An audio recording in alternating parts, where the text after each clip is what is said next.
private way from coach. Was a player, now I coach. 100 mil, I'm trying to gross. Roll a pound and flow. Welcome back to another episode of Halftime Company. It is your boy, Uncle JB. And today I'm excited about this episode because we got a very good friend of mine, somebody who is up and coming in the comedy scene right here in Austin, right here in your backyard. And I'm so excited for you guys to get to know this brother a little bit deeper.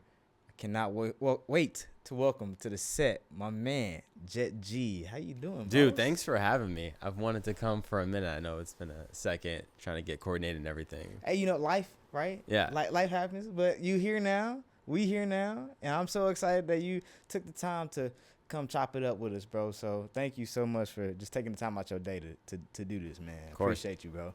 So, like I always like to tell people before we get started, if you could just tell the family a little bit about yourself, like where you from. Okay. You know what I'm saying? They know you're a comedian. Right. You know what I'm saying? But what do you do here in Austin? Like, you know, what's Jet up to these days? So I'm from Detroit, Michigan. My parents were pastors. I grew up always wanting to do movies, TV shows. So I was always like filming stuff, writing scripts, trying to make people laugh, you know, the whole nine. But I think what really drew me to comedy was like, I remember I was 5 years old and it was like a church talent show. And it was my mom was producing the talent show, and it was supposed to be like kids say the darndest things. So they have all these kids sitting up on the stage, and they asked us, what year do you think Moses split the Red Sea? And I raised my hand, and I was like, the 50s? And the whole like congregation started laughing. And I was just being serious. I was just being myself. I didn't know. But you remember what that feels like, right? Yeah. And so it's like that's a feeling that I always like get to kind of revisit when I'm on stage. Well, that's kind of cool. So it wasn't necessarily like you saw like Bernie Mac on stage. Correct. And all of a sudden you're like, I want to be that. It was like you were in that moment and you felt the rush of like, I don't know what it is, but I want to be on stage in front of people. Yeah, bro. I mean, it's like I tell people this, like the looking up to other people is me studying like a job, but the actual reward, the fulfillment for me is really the connection with people. Like even this, like I get a rush just doing this because it's like I'm looking in your eyes, I can tell you're attentive, and I get a chance to really share something that's important to me. Mm-hmm. So that's dope, bro. So and this is one thing I want to get into about comedy. Yeah. Because you already said it. You come from a Christian household. Absolutely. Both? Absolutely. Your parents were pastors? Yeah. But you can be Christian and be funny. That's what I want to talk about. Yeah, you can be Christian and be funny, bro. Is it so? Have you run into people that kind of give you, or kind of, I guess, like look at you a little different? Because like, oh, well, you do comedy and you're a Christian, like isn't comedy edgy? Yeah. Christianity isn't. Yeah, but see, that's also in a grand scheme of things. Like God, I know God has a huge sense of humor because to even put me in a world where those things contradict, it is like an expression of humanity. Like humanity. I was reading this book and they were like, humanity is not a series of statements. It's really a series of contradictions that we examine, right? Like you know anybody that you love, there's stuff that makes a lot of sense to you and there's stuff that doesn't make a lot of sense. There's stuff that you think, oh, that's really something I want to embody, and it's like, oh, and that's some stuff I don't even want to touch. And so that is what I bring to my act, but people already are engaged because when I say, you know, I do comedy and I come from this Christian background, those things seem like a contradiction and it always draws people in. It makes the comedy to me more meaningful, right? Real, yeah. In a way. Yeah. Because everybody can look at a mirror and it's like, man, you may like, you may be like up till 3 a.m. on Sunday night and then you still got to go to church Sunday, or you got to get up for your run club at 8 a.m. Like it's like humanity is always like, in Austin, it's always like a cold plunge and a sauna at Sunday instead of church. Like, oh yeah. You know what I mean? 100%. Or a run club. But that's their church. But it's the whole Yeah. point. Like that's the spiritual journey is, right? Exactly. And it's kind of, you know, one thing that you mentioned, you kind of said, and I want to ask you this. So, like, being a Christian and being a comedian doesn't mean that you have to go on stage and only do jokes about Christianity. Yeah. Right? You, like you said, you're living life. Yeah, right? yeah. So it's like you can just pull from life itself and be funny, but not necessarily overstep a boundary that's like disrespecting, you know, your faith, right? Yeah, I mean, for me, it's like, dude, you know, I felt like a long time ago where I came to the conclusion is that I'm always just share what I'm going through at the time. And I also give myself permission to change. There's jokes that I've told where I'm like, oh, no, I'm not doing that no more. That's not funny no more. I'm not going to do that anymore. But the whole point, you're not supposed to get on stage and be aspirational necessarily. You're not trying to, or you know what I mean? You're not trying to be anybody that you're not.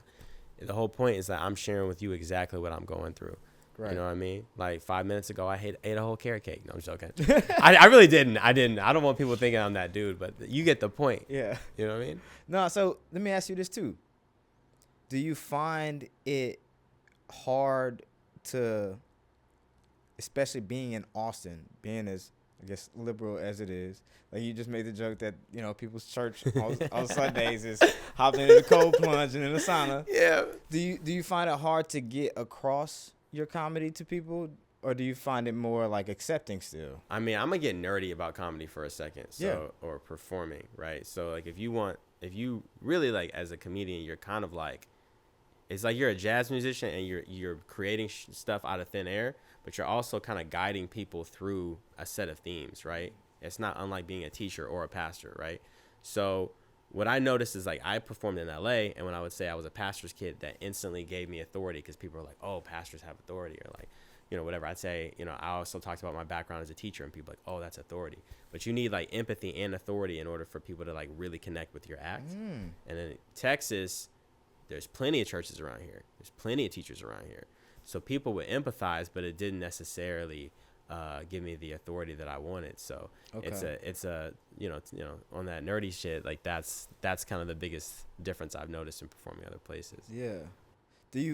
How do you feel like the state of comedy today? Like, oh man, like I'm so opinionated on this. So I grew up like it.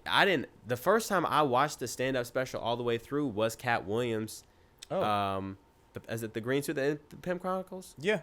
So that was the first, and that's in a church. Like that's where that is. And a lot of people don't realize Cat Williams was a faith-based comic called Cat in the Hat for a long time before he became the pimp, impresario that we know him. Yep. And so that was the first special that I watched.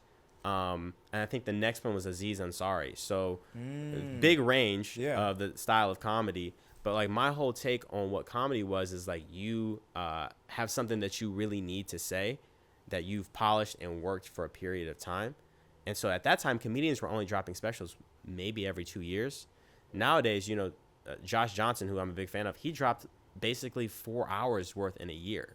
Oh, wow. So people's the threshold for how polished it has to be is a lot lower, and people want it more readily available, more relevant. We're competing with the internet now. So it's just, so now it's like, even when I get up, like you saw me, I think on Friday, like I had a good set, but the biggest thing for me was like, yo, I want to give you jokes that I'm writing right now. Yeah. Like some of that stuff I wrote probably a month ago, or even a year ago, or even a few days ago, but there was like a good 4 jokes in there that I was on stage and just going, oh, this would be funny to say. Yeah. And that to me is kind of like where it's a challenge, but it's also incredibly exhilarating. So how long does it usually take for you to, for you maybe, right? Yeah. 'Cause it's probably different for other people to say, hey, you know what? Like, I have this idea, I have this joke. Let me go work it, because you got to go in front of, like, on stage. How long do you feel like the repetition, how many times you got to do it to where you're like, okay, I think this joke is ready for me to take it to, like, the next phase? Oh, man, that's a good question. I remember I have this joke where I say I lost more friends to marriage than police violence. And like literally I remember going to bed and going like, oh, I need to write some stuff on marriage, and then waking up in the morning and that was the first thing that came to my mind. Like I just remember going like, this is what I need to do, and I'm gonna just let it go. I'm not gonna put effort. I'm gonna believe that that's gonna come to me. And I woke up and it came right away. But there's other stuff where it's like, what I'll do is I like to call my best friend late at night and just rant. And in fact, like during COVID, that was a really dark time because I didn't get any feedback. They were shutting down the clubs. You were doing stand-up on Zoom. And it was like I wasn't sure at that point what I was going to do. And I had to have faith that like, yo, like at some point this circumstance is going to change. At some point the audiences will change. I'll change. And I'll be over this hump. And in the meantime, what I learned was I bought a mic, a karaoke mic. and then I would rant to my friend on the phone with the mic in my hand. So I would hear my voice on the mic, even though technically the clubs were all closed. So when the clubs opened back up, I was able to hit it super hard because I was already comfortable hearing myself. I was comfortable just being free in the moment. Yeah, that's it's interesting you say that, because I didn't even really think about. I feel like even though we're so far removed from COVID, that we're still hearing of different scenarios where it's like, dang, I didn't even think about that. Like, dude, like I didn't hang around any comedians during COVID because they were so depressed. Like people like couldn't handle it. It would be the equivalent, bro, of like it was so many comedians. Like that is their only role in the society. Like their role in society in high school was being funny, or their role was keeping the family together by making everybody laugh. Like there's a real burden on so many comedians out there to be put in this position where you can't do that thing for a year and a half, or if you do it, it's really crappy because you don't get that live feedback. right. You know, or even sometimes I performed a few times, the audiences were just crushed. Yeah. So, you know, that was a really dark time for everybody. You know, but it's like faith is kind of what keeps you through when it gets dark outside. Yeah, I love that you said that. So like, faith, again, I know I tell people this all the time. I know you come from a church background, but that doesn't necessarily mean that you're gonna, be a church kid yourself or have that Right. faith later on in life, right? Like some people stray far from it, but you don't. Like you have this level of faith and this level of your relationship with God that you use in your pursuit of this comedy. So like, how has that been as far as the steps? Like, you've seen the progress and the steps that you've taken so far. What is that, I guess, that secret sauce for you within your faith that helps you keep going? You know what I mean? Yeah, I mean, I think like vision is so important. For me, my vision comes from my faith, right? So like I've always known at 5 years old, like I want to be a performer, a creator.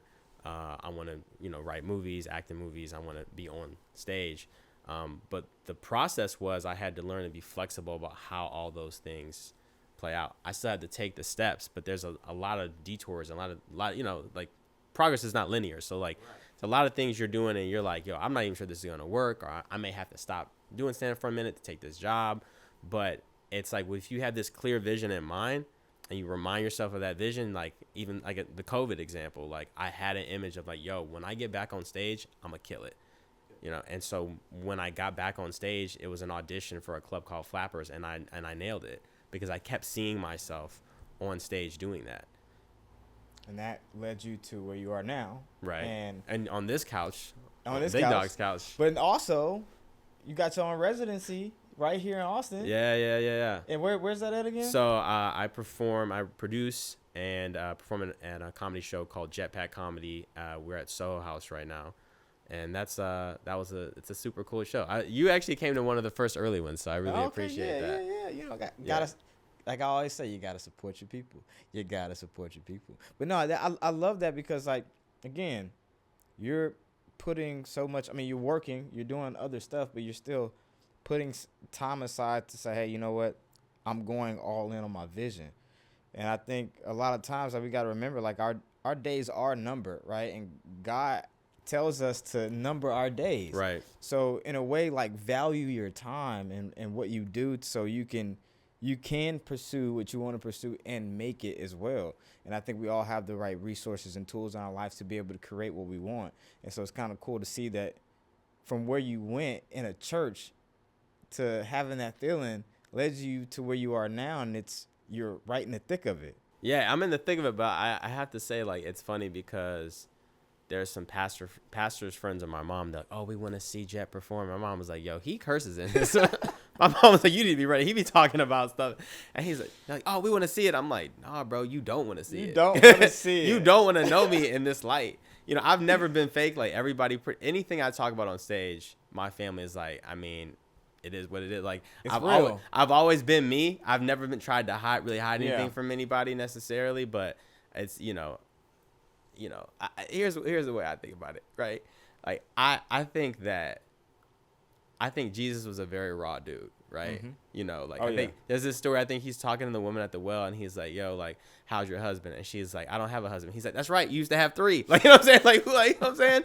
That's some stuff I would do personally. Yeah, but, exactly. Yeah, you know what I mean? That's yeah. I'm not saying I'm Christ-like all in every way, but it's like In that way, you are. Yeah, You know what I mean? you So know? it's like, yeah, you know, I think that my whole point though is that like I think people's perception of what Christianity or Christian walk can be is very limited. You know, I'm gonna blame the media. That's why I'm gonna always blame the media. But I just think that like you can to be a Christian does not mean you're perfect, and it doesn't mean that you're striving towards perfectionism. You know, because I think that's really the biggest enemy of creativity is waiting to start, trying to be perfect before you start, expecting what you create to Exactly. be perfect. You know what I mean? Like I got here, like, you know, I haven't slept in a week. You know what I mean? I was like, man, can I show up to this podcast? You sent me the questions. I'm like, yeah, oh, now I know how to prepare. Yep. And I can show up and be ready. Be ready. Yeah. I mean, you know, it's kind of crazy too, because it's like everybody's walk with God is different from everybody else's. My walk is unique to me. Yep. Your walk is unique to you, and we all resemble. We're all faces of God. So like again, I tell people all the time, like God, to me, loves sports. He loves Right. comedy. He loves art. He loves fashion. He loves all these things because that's who we are. Our creativity comes out in these things. Everything you see is created. Everything you see is created. So why not be a creator yourself and dive into what and who you are and bring that out to the world? And to your point, like, yeah, you know, some people in the faith might not be able to swallow this. Like, oh, you cussing your stuff? Or you, Right. You know, Right. but at the same time, it's like, yes, but I'm living life. Language is language. Like, if I go use the same language 2,000 years ago, they're not going to know what I'm saying. Right. It's not going to mean anything to them. You know what I mean? It That's means right. something to you, Right. but how about you look past the words that I'm saying and the story that I'm painting? You know what I mean? If that makes sense. I don't know if you run into that at all. But. Yeah, I mean, people, the cursing thing, my family has always, they've talked to me about, you know, and it's funny because we could get all theological with it. We could get all nerdy with it. But at the end of the day, to me, it all boils down to audience, right? You know, the word shit in London is not really considered that bad of a word. No. Right, but you say that here, that's gonna change the rating of the movie, Yep, right? yep. 100%. And so like, I think it starts to become really like an arbitrary conversation or like a silly conversation for us to be arguing about that.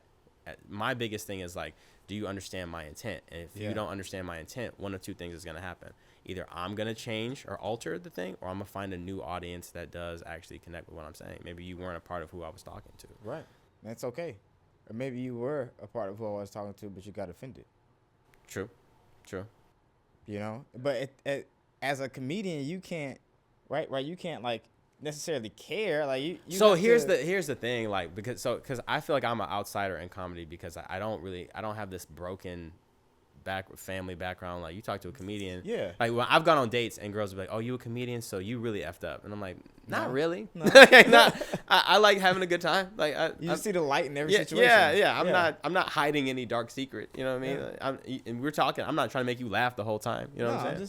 It's just being myself. right. And so it's like, dude, I forgot what we were saying just now. No, I was so essentially like, damn, I forgot what I was saying too.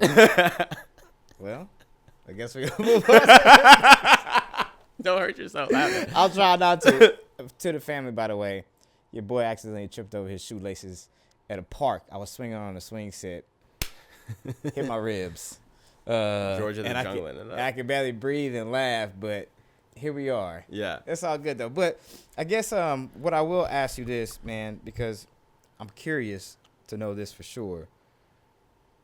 When you're doing those sets, Yeah. and you're kind of what triggers are you looking for? Like, what is it just laughter that you're looking for, or is it like like what are you looking for out of a joke? Does that make sense? Now I remember what you were saying. You were talking about you can't really care, right? Yeah, So yeah. I feel like an outsider in comedy because like I'm not messed up. I'm a pretty deep empath. You know, I'm not trying to be all woo-woo, but like, you know, I do pay very close attention to people, right? And when I'm on stage, like I'm definitely very tapped into the people that I can see for sure. So I mean, ultimately, I always imagine like somebody once told me, if you aim for funny, it's not gonna work. But if you aim to be playful and interesting, the funny will normally happen. So my job is like, yo, I'm gonna throw this out here. You can decide if it's funny or not. Gotcha. So like, I think you were at a show and like I had a joke that bombed, and I was like, well, that didn't work, and that got a bigger laugh than the actual joke that didn't work. You know what I'm saying? Because you know what I mean? Because it's like I'm not gonna try to force you to laugh. I'm throwing this out here, Right. And my faith or my expectation is that you'll be engaged by it, or you'll find, or you'll be engaged with the playfulness of it. Right. So that's always my hope. You know, if it's a room where I can really see the people, like a super small club, then I'm always kind of looking for, this seems counterintuitive, I'm looking for when people tense up. I'm trying to say something that makes you intentionally either lean forward and pay attention, or tense up a little bit, and then the punchline cuts the tension. The misdirection cuts the tension. That's what allows you to laugh. Yeah. It's interesting because it's like it's like a dance up there. My toxic trait is like, I think when you grow up with parents that speak in front of people and you hear people clap all the time, that my nature is always a little contrarian, where I want to see how far I can go and lose you, and then back up. I'm like that. Like with my friends, I'm like, yo, how far can I go with this person? You know what I mean? When it's a close friend. Yeah. It's just like, So that's always like what I end up doing, and I'm trying to slow down, because if you don't know me, then you'll take it some type of way. Yeah. But I mean, at the end of the day, though, like, I guess going back to like the whole caring thing, like you said with the whole joke, right? Like, oh, that didn't work, that bomb. Move on to the next one. Like, you have to have tough skin, and you have to be able to maneuver in a way like a slow dance way to be able to get the crowd to be engaged and be like leaning forward and be interested. And I think you do a really good job at that. I mean, again, like you said, like when things weren't working, you would pivot and you would get the crowd back re-engaged, and you'll go back into your bag. So I admire that, because like in a way, even in sales, you have to storytell. Yep. Right? Talking to kids when you're teaching, you have to be able to storytell, give examples, right? And this is like a great, I think the highest level of storytelling is comedy. To me, I think I kind of would have to agree. And it's funny because I think if you had asked me this a few years ago, I would have been like, no, to be a film director or whatever. Yeah. But right now, dude, like, comedy is the way we're making sense of the world. Like, it's I have a mantra for 2025, and it's like, you can't win the game until you recognize the game is absurd. Like, we're playing an absurd game right now with AI. 100%. Like, there's so many things going on. It's crazy. 100%. And so, like, once you have the ability to laugh at it, I feel like you can see it for what it is, and you can actually start making some cool decisions. Right. Or if you don't laugh at it, now you have an opportunity to say, why did this trigger me? Right. That's right. Why did this anger me so bad? Like, and maybe that's space that you can go and you can look at, or maybe it's you stand your ground a little bit. Who knows? But, I mean, kind of to your point, like, you can be on set for 5-10 minutes, and it's informative. Like, I love Dave Chappelle because I feel like he does have, and even Cat Williams, they do a good job at storytelling and sometimes being informative about situations where I'm like, dang, I didn't even think about that, or I didn't even know that. Yeah. Versus a film, and now I got to watch an hour and a half or 2 hours. Yeah. And I get maybe one or two things. That's right. Where, you know what I mean? Yeah. It's like, it's a smaller set, but it's so much that you have to do in that small set to be able to capture somebody's attention and then leave them with something. I think that's a hard thing to do. Somebody once told me when I first started, he was kind of like an older brother to me. His name is Charlie. And he said stand-up comedy, there's two things he said. He said stand-up comedy is something where right before you get on stage, you ask yourself, who am I right now? And so you change, like, your opinions actually change. You know what I mean? You may learn a new piece of information. Your opinion about a whole person changes. And the thing is, like, stand-up, it moves so fast, and it's such low overhead to get involved that, like, people are catching that change and that growth in real time. And another thing is, like, my big homie used to tell me that comedy is like when you go on stage, it's like dying and being reborn again every time you go up. So it's like you go up there not expecting to not die or to not have a joke land or to not have people be quiet. You're going there expecting, like, it's gonna be, you know what I mean? It's gonna be some conflict, right? Yeah. But your ability to kind of like die and come back is what kind of reinforces your confidence in a strange way. It's like, yo, I survived that. Yeah. You know what I mean? So like I can go back up here with more confidence. Yeah, exactly. And do it even more with emphasis or whatever the case is. See, life lessons. Life lessons. What would you say to anybody that's trying to be a comedian in today's world? I would say that one, just start. Don't try to be perfect. You know. I would also say just like, it sounds corny, but just like do you. Find the thing about yourself that you find interesting, but ask your friends and people around, what do they find interesting about you, and lean into those things. You know, don't necessarily look up to a comedian and try to be like them. You want to find the personal things about your background that make you unique. You know, like, I never wanted to talk about being a pastor's kid. When I was a teenager, I said, I'm never like talking anything about this. But in stand-up, that was the thing that made me unique to other people in that environment. So, and it does inform a lot of my decisions now as an adult. So, you know, the thing about you that you're normally like kind of ashamed about, the chip on your shoulder, that's normally the thing that people actually want to hear from you. Another question that I wanted to ask you, because I know we've talked about this before. How do you handle any hecklers that come in to the comedy show? You've actually seen this though. I seen it, but like, how do you actually? Because I know it's like you probably in your head like I'm probably gonna get a little pushback for whatever joke, because again, like, this is your life, and might not everybody agree with you, but does that, like, I've seen it happen, but does it happen often? So when I first started, like, I think I snapped back into like church mode, and I was like, oh, I gotta be nice, or oh, I gotta give them a chance, or like, oh, I gotta. And now I'm just like, shut the F up. Like, or I roast them. Like, a lot of people don't realize this, like, what you're supposed to do. There's like a whole playbook. As a comedian, you're never supposed to address the heckler, because that gives them too much attention. You're supposed to talk to the person next to them about the heckler. Ooh, so that's why, like, you were there. It was dark. I couldn't see who I was shooting at. Yeah. I was like, yo, I'm going to have to end this quick. Figure this out. I forgot. What did she say? She said, what did she say? She said, is it my fault? And I said, yeah, you came to the show. Yeah, it's your fault. Like, what are you talking about? I'm sorry. Like, don't come to a show and then try to, from the back, say some slick. I don't think I'll ever get that, bro. You come to a comedy show, and then you get offended. Right. It's a comedy show. It's dumb, bro. It's a comedy show. It's dumb. It's stupid. But it's like, I enjoy it now. Like, I remember the first time I got good at addressing a heckler is there was a dude who, I think he was trying to be funny and act like he was being supportive, and he started talking to me at the beginning of my set.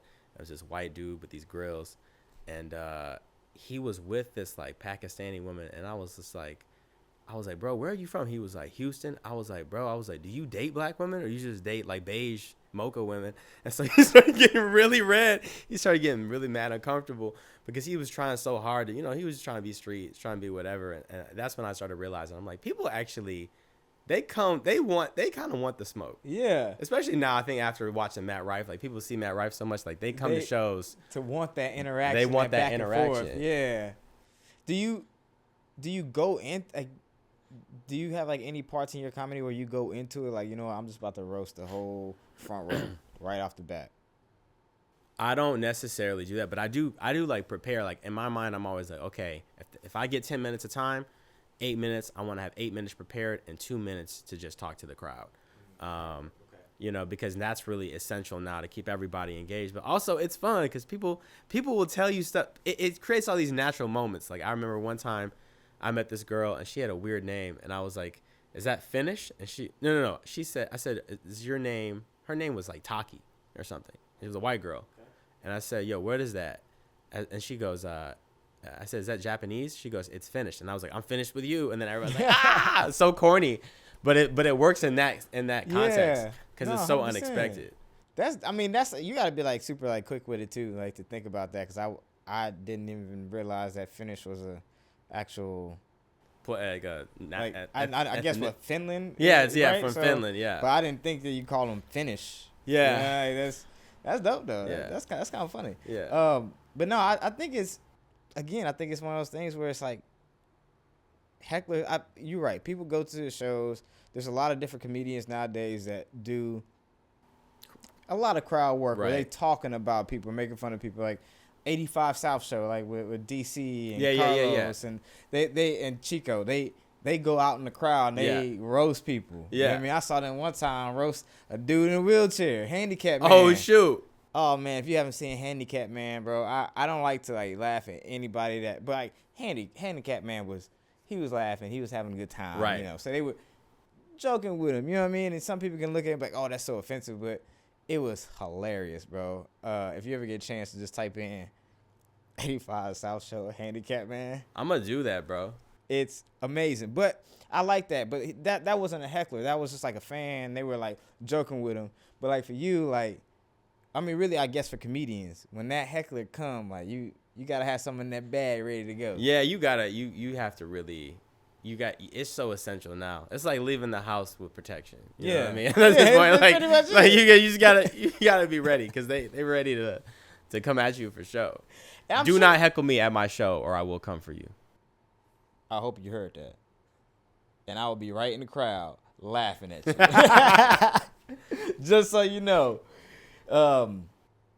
We kind of talked about it earlier when you said, you know, your parents, they tell their friends, like, they want to watch a comedy that, oh, well, he might cuss in this show or whatever, whatnot. And we kind of talked about it a little bit, but, like, have you seen pushback from the Christian community that's like, hey, man, you need to stop doing this. It's not good. Or even from the comedy side where they're like, hey, man, you need to be more edgy or you need to, like, push it more. Like, do you find, like, a hard time trying to balance that? Yeah, I think when it comes to the comedy side, like, the audience, sometimes audiences are, what they respond to is more about the shock value than the actual comedy. And so sometimes I felt pressure, like, man, maybe I should just say a whole bunch of effed up stuff. Like, maybe that's, but it's like, at some point you have to ask yourself, like, yo, is this me? And is this, is this what's going on the inside of me? And I can't really deviate from that. You know what I mean? And then from the Christian side, it's kind of funny because a lot of people don't realize this, is that, like, faith-based comics actually make more money than a normal comic. So, like, or comics that have a clean set definitely make more, because churches will charge, like, these churches will pay. Right? So people in the church community are like, yo, why don't you just be a clean comic, make all these Jesus jokes, and, like, just do that? But it's like, I have not figured out a way for me to talk about my life in a way that I'm fulfilled in that space yet. I'm not saying I couldn't, but it's like, I may say the N-word every once in a while. You know what I mean? Like, I'm not vulgar, but it's like, yeah, it might come out. And at this point, I would just rather be unfiltered than to have, all these strings about what I can and cannot say and all that stuff.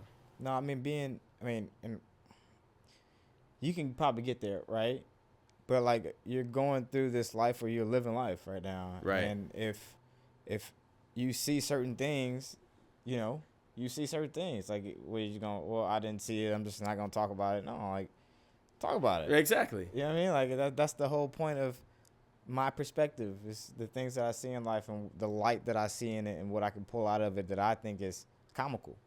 Exactly. It's like, if I was living, like, and this is no disrespect to anybody, but if I was, like, living, like, in the suburbs, like, and was just, like, I don't know, just a dad with 2 kids, like, it would make sense for me to talk about that, and to go around and talk about it in this way.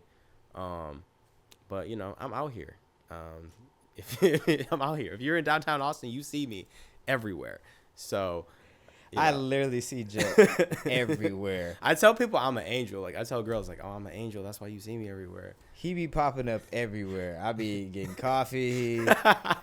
We'll be getting dinner. And then next thing you know, hey, I saw Jet inside. What? And it's always so far from his apartment. I'm just like, you had to plan to be here.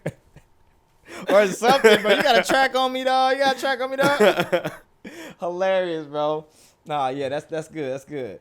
Before we wrap up, I guess one of the most important questions that we ask on this podcast is, what's something that you want to bring awareness to or shed light to other people in the world today?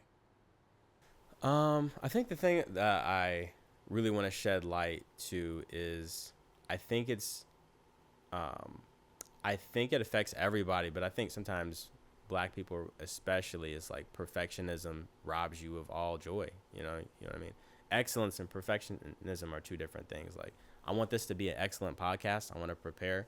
I want to communicate clearly. I want to have a good time, but I'm not expecting this to be perfect. I probably stuttered a million times during this thing. You know what I mean? I forgot what we were talking about at some point, but but if I had tried to be perfect, this could have gone way, way, way worse. Yeah. And even if it had gone well, afterwards, I might have been beating myself up about how it could have gone even better. So to me, I really want young people, and I really want people of color to understand the whole mantra. I know you probably grew up with it, where it's like you got to be 10 times better. Like, definitely want to push excellence, but just also understanding that perfectionism will rob you of a lot of things if you let it. Yeah, rob you of your joy. Of your joy, yeah. Yeah, and there's so many beautiful things to be able to look at in a situation that even if it don't go all the way your way, right? Did it still go a good way? Yeah, exactly. You know? If you learn, you won. Yeah. It's the people, like, I don't know. This is where I get in trouble for saying this kind of stuff. But if you've ever seen a homeless person, an unhoused person, they're normally talking to somebody that's not there, that was real at some point. Like, they're living 10 years in the past most of the time. And so, like, to me, like, that's what it looks like to not survive. You know what I mean? Like, yeah, move forward. You know what I mean? And don't necessarily get stuck on all the negatives or anything from yesterday, because tomorrow gonna come whether you like it or not. That's right. It's gonna be here. It's knocking at the door already. Tomorrow's almost here. Yeah. You know what I mean? So are we gonna take what the bad things that we did today, moving on to the next day, moving on to the next week, moving on to the next year, right, 5 years from now? Or are we gonna say, no, you know what, every day is a new opportunity for me to shed and become this new version of myself that I'm trying to be? So I like that you said that, because I think I even get caught up in trying to be perfect all the time. And I got to remind myself that I'm only 31 years on this planet. I shouldn't have it all together right now. You're not even at that Jesus age yet. Yeah, I'm not even at that Jesus age yet. So it's like, I'm even though I'm trying to get there, that's a good thing about God. He gives us new mercy and grace every single day. So even if I don't give it to myself, it's out there. And you should give it to yourself too, because it's important to, especially in today's world that we live in, where there's so much hate and negativity everywhere you look, to not do that to yourself. So I agree with you, bro. But with that said, we appreciate y'all tuning in. Jet, I thank you, bro, so much for coming on the show. And if y'all get a chance, definitely go to his Instagram and check out one of his shows that he has coming up here soon. It's gonna be worth it. You'll definitely see me there as well. So come tap in with your boy. With that said, we out.